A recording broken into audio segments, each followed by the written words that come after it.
Hey guys, how you doing? This is Andy Huang. 大家好，我是黄家贤. Hey guys, I would like to share something with you. A very interesting conversation happened between me and an agent just now.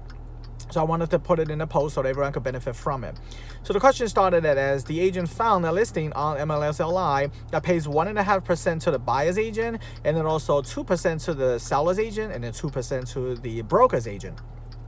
So the agent wants to find out, how can I earn that extra 0.5% if I'm representing buyers? So few things here. You have to understand, if you already signed an agent exclusive right to represent, meaning that you're exclusively representing the buyer, and on your agency disclosure you've already filled out representing buyer as a buyer's agent, then you have to accept that 1.5% from the listing agent, and then you can ask your buyer for the other 0.5%.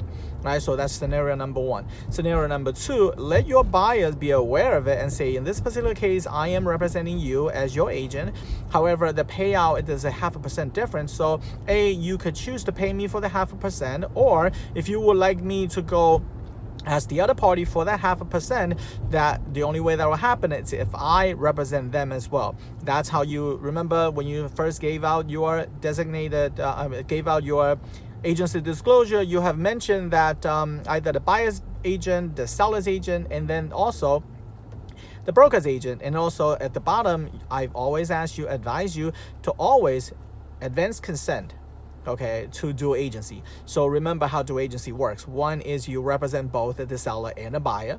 Second way is if you represent the seller as a broker's agent and then you represent the buyer, so make sure both parties signs it. So take a step further, you understand very rarely the listing agent will allow you to represent the seller, because remember, we talked about this, legal liabilities. If you go in as a seller's agent, anytime something happens, the seller can get sued. So that's why they give out as broker's agent, so all buck stops here. So the brokerage takes all the legal liabilities, so the seller don't have to worry about that. Again, if you're not sure what I'm talking about, please reach out to me. It's very important for you to understand before you go and approach them. If you have any questions, please reach out to me. I'll be more than happy to sit down with you and talk to you further. Bye now.